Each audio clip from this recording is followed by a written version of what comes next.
नमस्कार दोस्तों, मैं प्रियांश चौगंशी स्वागत करता हूं आपका आपके अपने YouTube चैनल स्टडी माइंड्स में। देखिए, मैं आपको कल एडिशन ट्रिक्स पढ़ा रहा था। मैंने एडिशन ट्रिक्स में होल नंबर से रिलेटेड जितनी भी ट्रिक्स बन सकती थी वे सब पढ़ा दी आपको। दो ट्रिक्स मैंने पढ़ाई थी, एक तो पढ़ाई थी टिक मेथड और दूसरा पढ़ाया था डिजिट सम मेथड कि आप डिजिट का सम करके कैसे कर सकते हैं।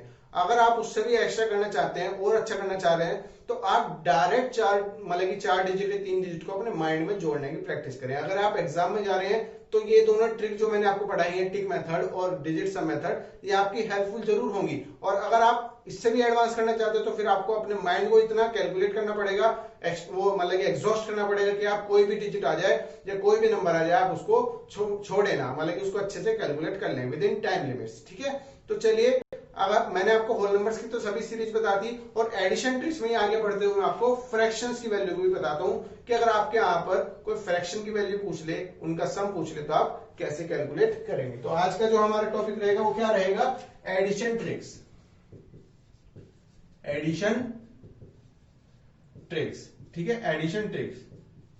मगर एडिशन ट्रिक्स में किसमें, कहां पर? फ्रैक्शंस वैल्यू के लिए। तो आज का हमारी ट्रिक का नाम रहेगा किसमें? एडिशन ट्रिक्स में फ्रैक्शन वैल्यू का सम ऑफ, ट्रिक का नाम लिखते हैं, क्या है ट्रिक जो होती है वो क्या है? सम ऑफ फ्रैक्शनल वैल्यूज या फ्रैक्शनल नंबर्स। ठीक है, अगर आपको फ्रैक्शन में कोई वैल्यू दी हो, फ्रैक्शन का मतलब समझते हैं क्या होता है? जब मैंने आपको पहली क्लास में टाइप्स ऑफ नंबर बताए थे उसमें एक नंबर ये भी जोड़ लीजिए, फ्रैक्शन नंबर किसे कहते हैं। जैसे जिनको आप, मैंने रेशनल नंबर भी बताए थे, इनको फ्रैक्शन नंबर को क्या बताते हैं? बोल सकते हैं रेशनल नंबर। इनको रेशनल नंबर भी बोल सकते हैं, रेशनल नंबर भी बोल सकते हैं। फ्रैक्शनल नंबर्स को आप रेशनल नंबर भी बोल सकते हैं। रेशनल नंबर की थ्योरी क्या बताई थी मैंने? जिन नंबर्स को आप p बाई क्यू की फॉर्म में लिख सकते हैं वे आपके रेशनल नंबर या फ्रैक्शनल नंबर याद आते हैं। अगर आपको 3/4 या 4/5 इन सभी चीजों की नंबर्स पूछ ले कि इनका सम क्या होगा, तो उसको कैसे कैलकुलेट करेंगे आज हम सीखेंगे। ठीक है, तो चलिए बिना किसी देरी के शुरू करते हैं। ठीक है, तो आपसे अगर क्वेश्चन पूछा जाए, डायरेक्ट इसको क्वेश्चन पे अप्लाई करते हैं। क्वेश्चन समझिए कैसे होगा। अगर आपसे डायरेक्ट क्वेश्चन पूछा जाए 3/2 प्लस 4 सही 4/5 प्लस 9 सही 1/3, इनकी वैल्यू क्या होगी? इन तीन संख्याओं का योग क्या होगा? देखिए, एक तो तरीका होता है क्या कि आप जब इस वैल्यू को खोलते हैं तो आप इसको क्या है, एक तो 3 दूनी 6, डायरेक्ट आप पहले क्या करते हैं, इन दोनों नंबर से मल्टीप्लाई करते हैं। तो 3 गुणा 2, 3 दूनी 6 प्लस 1 मतलब कि जो ऊपर वाली संख्या होती है उसको प्लस कर देते हैं, तो +1 कर देते हैं और डिवाइड में रखते हैं यही, डिवाइड में यही चीज रखते हैं। तो क्या होगी? 3/2 प्लस 1 7/2 जो आपका इसका वो बनता है, क्या कहते हैं? 7/2 इसका फ्रैक्शन वैल्यू बनती है। ये अभी आपकी फ्रैक्शनल में है, मगर आपका जो रियल फ्रैक्शन होगा जिसमें सही की वैल्यू ना हो वो होती है 7/2। अब आप इसके नेक्स्ट वाली टर्म को क्या करेंगे? तो 4 की 5 से मल्टीप्लाई करेंगे, 4 गुना 5 5 20 और प्लस ऊपर वाली संख्या को आप जोड़ दीजिएगा और नीचे वाली संख्या की ऐसे की, मतलब कि जो ये वाली संख्या और जो ये वाली संख्या, जो ये वाली संख्या, जो ये वाली संख्या, इसको जो मल्टीप्लाई करनी है और जो ऊपर वाली संख्या उसपे प्लस करनी है और जो नीचे वाली संख्या वो आपको ऐसे की ऐसी रखनी है। तो 4 बजे 20 और 4 24/5। ठीक है, और ऐसे ही 9 सही 1/3 को लिखते हैं क्या? 9 × 27 और 1 28/3, तो आपकी जो एक वैल्यू आती है 28/3। तो एक तो तरीका ये है कि आप इन तीनों को जोड़ो, फिर एलसीएम लो, फिर वगैरह वगैरह करो, तो टाइम बहुत ज्यादा निकल जाएगा। ठीक है, तो इन चीजों से बचने के लिए, इन पूरे फ्रैक्शन की वैल्यू से बचने के लिए आपको केवल कुछ नहीं करना, आपको जो होल नंबर दिया गया है, समझिए बात को, पहले समझिए फिर अप्लाई करेंगे। जो आपका होल नंबर दिया गया है, होल नंबर को अलग रखो और उनको अलग ऐड करो। जो आपकी फ्रैक्शन में वैल्यू दी गई, उन फ्रैक्शन वैल्यू को अलग रखो और उनको अलग ऐड करो। समझ में आई बात? जैसे होल नंबर यहां पर क्या क्या है भैया? 3 है, 4 है और 9 है। मैंने क्या बताया आपको? जो आपके होल नंबर्स हैं उनको आप अलग ऐड करो और जो आपके फ्रैक्शन में वैल्यूज हैं आप उनको अलग ऐड करो। तो आपकी फ्रैक्शन में वैल्यू क्या है? 1/2 4/5 और 1/3। इन सबको जो फ्रैक्शन में वैल्यू उनको अलग ऐड किया और जो आपकी होल नंबर है उनको अलग ऐड किया। ठीक है, तो कितना हो गया? 4 3 7 और 9 16 हो गया। प्लस इसका इन तीनों का एलसीएम तो लेना आता होगा भैया, 2 का 3 का 5 का कितना एलसीएम होगा? 15 तो नहीं होगा, क्योंकि 15 2 का नहीं होगा तो 30 होगा, है ना। इसको एलसीएम की जब मैं क्लास लूंगा, आपकी जब नंबर सिस्टम पढ़ाएंगे, उसमें भी आपको मैं समझा दूंगा कि इनका एलसीएम कैसे लेंगे। एलसीएम का मतलब लघुत्तम समापवर्तक, ठीक है। एक होता है महत्तम समापवर्तक जिसे एचसीएफ कहते हैं, हाईएस्ट कॉमन मीन, ठीक है। एचसीएफ फ्रैक्शन होता है, हाईएस्ट कॉमन फ्रैक्शन, ठीक है। और एक होता है एलसीएम, ठीक है, जिसको आप लघुत्तम समापवर्तक कहते हैं। तो इन तीनों संख्याओं का, 2 का 5 का और 3 का जो एलसीएम होगा, लघुत्तम समापवर्तक होगा, वो 30 होगा। तो 2 से मल्टीप्लाई करोगे तो 15, ठीक है। और 5 छंग 30 और 6 चौक 24, 5 छंग 30, 6 चौक 24। ये तो लेना आता होगा। 3 धाम 30 और 1 10, समझ में आया। 2 15 दूनी 30 और 15 एकम 15, तो 15 यहां पर आ गया, ठीक है। तो 16 प्लस, अब यहां पर देखो 15 और 24 होता है 39, 39 और 10 होता है 49। तो आपकी वैल्यू क्या है? 49/30 आई, 49/30 आई। तो आपको एक चीज दिख रही होगी भैया, 16 प्लस, अगर आप इसको 49 + 30 को ऐसे लिख लो, 30 + 19/30 और बटे 30, तो कोई फर्क पड़ता है क्या?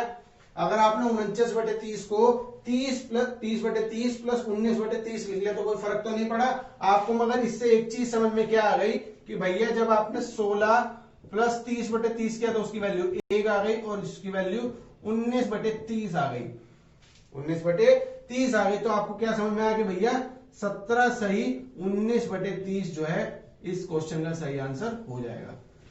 इस क्वेश्चन का सही आंसर क्या होगा? 17 सही 19/30। समझ में आई बात? 17 सही 19/30। चलिए और क्वेश्चन प्रैक्टिस करते हैं, आपको और अच्छे से समझ में आएगा कैसे कैसे होना है।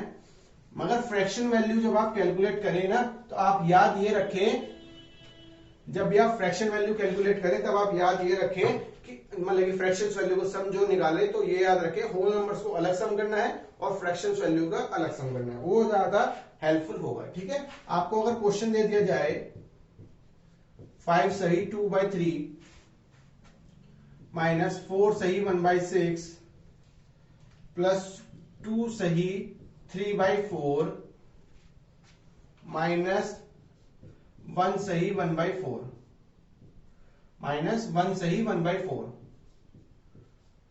1 सही 1/4, समझ में आई बात? 1 सही 1/4। इस क्वेश्चन को अगर आपको कैलकुलेट करना है तो आपको पूछा है कि क्या वैल्यू होगी, ठीक है। तो कुछ नहीं करना, मैंने क्या बताया, 5 और होल नंबर्स को अलग जोड़ो। तो भैया होल नंबर्स का सम वो भी तो लोगे, होल नंबर्स का ये भी तो लोगे, साइन भी तो लोगे कि माइनस का 4 थोड़ा छोड़ दोगे, माइनस की जगह 4 थोड़ा कर दोगे, नहीं करोगे ना। ऐसे यहाँ पर फ्रैक्शन वैल्यू में भी वो लेना पड़ेगा, साइन लेना पड़ेगा। इसका पॉजिटिव है तो 2/3 पॉजिटिव आया, इसका जो है 1/6 है, मगर 1/6 कितना है? माइनस का है, ठीक है। प्लस का 3/4 हो गया और माइनस का 1/4 हो गया। माइनस का 1/4 यहां से और प्लस का 3/4 यहां से। तो आपको सबसे पहले तो एक चीज देखनी है यहां पर कि एक चीज यहां पर देखो कि भैया अगर आप 3/4 में से 1/4 माइनस करोगे तो आपकी वैल्यू 2/4 आएगी। 2/4 का मीनिंग क्या हो जाएगा? 1/2 हो जाएगा। और 1/2 जब हो जाएगा तो इसकी पूरी की वैल्यू कितनी बन जाएगी? यहां पर अब जो आपका ब्रैकेट में वैल्यू आएगा, जो आपको एलसीएम लेना होगा, वो 2/3 माइनस 1/6 प्लस का 1/2 होगा। समझ में आया? ये क्वेश्चन इसीलिए दिया गया था ताकि 4 का मतलब कि इनका 2 बार ना करो, डायरेक्ट 1/2 करो, ठीक है। इसको देखते हैं, इसका क्या वैल्यू आएगी होगी आपकी। यहां पर वैल्यू देखिए, यहां पर -4 और -1, तो आपका माइनस का 5 हो गया, प्लस का 5 माइनस का 5, तो यहां पर केवल आपकी 2 वैल्यू बच गई, 2 वैल्यू बचेगी। अब आप एलसीएम ले लो इनका, 2 प्लस इनका देखो एलसीएम कितना आएगा? 6 आ जाएगा। इन सभी का एलसीएम कितना आएगा? 6 आएगा। तो 3 दूनी 6 और 2 दूनी 4 और माइनस का 1 क्योंकि 6 का 6 ही है और 2 तिया 6, तो ये आपका एलसीएम आ गया कुछ। इसको ब्रैकेट में लिखो ऐसे, क्या वैल्यू है? 2 प्लस यहां पर देखो तो 4 और 3 7 माइनस, सॉरी 4 और 3 7 माइनस कितना? 6, ठीक है। 4 और 3 7 माइनस प्लस के 7 माइनस का 1 प्लस के 6, प्लस के 6 बटे प्लस के 6 is equal to 2 plus 1 is equal to 3 आपका सही आंसर हो जाएगा। तो आप अगर इन सभी नंबर्स को जोड़ोगे तो आपका आंसर जो है वो 3 आएगा। समझ में आई बात कैसे हुई? इनका एलसीएम लिया हमने तो 4 और 3 7, प्लस के 7 माइनस का 1 प्लस के 6, प्लस के 6/6, तो आपकी प्लस के 6/6 वैल्यू 1 हो गई, तो आपकी वैल्यू आ गई 3। ठीक है, समझ में आई बात? चलिए एक और अच्छा क्वेश्चन समझते हैं, उसके बाद आपके नई ट्रिक की तरफ चलेंगे। ठीक है, चलिए देखिए आपको क्वेश्चन दिया गया क्या, क्वेश्चन लिखिए 27 सही 1/2 प्लस 15 सही 3/4 माइनस 12 सही 2/5 प्लस 18 सही 4/5। 18 सही 4/5 की वैल्यू क्या होगी? ठीक है जी, इसकी वैल्यू जो आपको होमवर्क में निकालिए, इसकी होमवर्क में वैल्यू कितनी आएगी? 49 सही 13/26, 13/20, इसकी कुछ वैल्यू इस तरह से आएगी। ठीक है, या आप होमवर्क में कीजिएगा, आपके लिए होमवर्क के लिए आपको मैंने क्वेश्चन दे दिया। ठीक है, अब एक नए क्वेश्चन की तरफ चलते हैं। आप इस क्वेश्चन को ढंग से लिख लीजिए क्योंकि आपको होमवर्क में करना है। इसका आंसर जो है वो 49 सही 13/20 होगा। ठीक है, चलिए एक क्वेश्चन की तरफ चलते हैं। क्वेश्चन अगर आपको दिया गया हो 13 सही 3/4, 13 सही 3/4 प्लस 17 सही 2/4, 17 सही 2/4 प्लस 31 सही 1/4, यहां पर 2/7 होगा, यहां पर 2/7 होगा। ठीक है, प्लस 15 सही 5/7, 15 सही 5/7 प्लस 12 सही 2/3, कुछ इस तरह से आपको दिया गया है, तो आपको इसका आंसर निकालना है।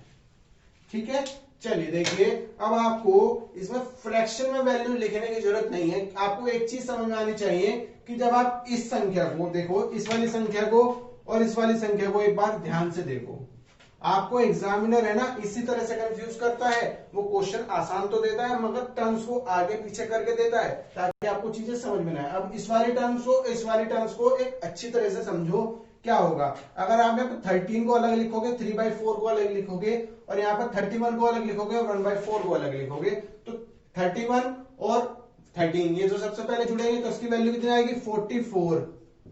मगर 3/4 और 1/4 आपके एक बन जाएंगे क्योंकि 3/4 और 1/4 को जब जोड़ोगे तो 4/4 वैल्यू आएगी, तो इसकी वैल्यू कितनी आ जाएगी? जो रेड पेन से मार्क किया इसकी वैल्यू हो जाएगी 45। ठीक है, तो 1 और ऐड किया। चलिए अब इस वाली टर्म्स को और इस वाली टर्म को जो ब्लू पेन से लिखे है इसको और नोट करो बस। कैसे करोगे? 17 और 16, तो 17 और 15, तो 16 दूनी 32 प्लस 32 प्लस 2/7 और 5/7, तो 2/7 और 5/7 को करोगे कितना बचेगा? 7/7, तो 7/7 की वैल्यू कितनी होगी? 1। ठीक है, तो डायरेक्ट सब मतलब कि सब को आप फ्रैक्शन में लिख लो अलग करके या होल नंबर लिखोगे तो उससे भी फायदा नहीं है। आपको क्वेश्चन के अंडरस्टैंड करना पड़ेगा कि क्वेश्चन में कहीं होल नंबर तो नहीं बन रहा। तो आपकी जो फ्रैक्शन में वैल्यू आएगी बस केवल ये आएगी प्लस 2/3, 12 सही 2/3, तो आपके जो यहां पर क्या वैल्यू आई? 45 और यहां पर कितनी आई? 33। ठीक है, 44 और 33 77 और एक 78, तो 78 और 12, 78 और 12, तो आपकी जो वैल्यू आएगी वो 90 सही 2/7 जो है वो आपकी सही वैल्यू होगी। सही है, आपको समझ में आया? क्या किया? 44 जोड़ा पहले, तो 44 और 33 तो 77 होते हैं, फिर उसमें एक और जोड़ लिया 78, 78 प्लस 12 90 और 90 सही 2/3। तो आपको बिल्कुल क्वेश्चन में अंधाधुंध भी नहीं लगाना कि आप कुछ भी लगा दो। ठीक है, समझ के चलना कि इन दोनों सम्स का, इन दोनों संख्याओं का जो सम है वो एक होल नंबर बनाना है क्योंकि 5/7 और 2/7 मिलकर 7/7 बनाएंगे। इसी तरह इसमें 1/4 मिलकर और 3/4 मिलकर 4/4 बनाएंगे। तो +1 इसमें कर दिया। उम्मीद करता हूं समझ आई होगी ट्रिक। कल फिर मिलेंगे एक नई अच्छी ट्रिक के साथ। अभी के लिए इतना ही, कल फिर मिलेंगे। ठीक है, तब तक के लिए आप लाइक शेयर सब्सक्राइब जरूर कीजिएगा और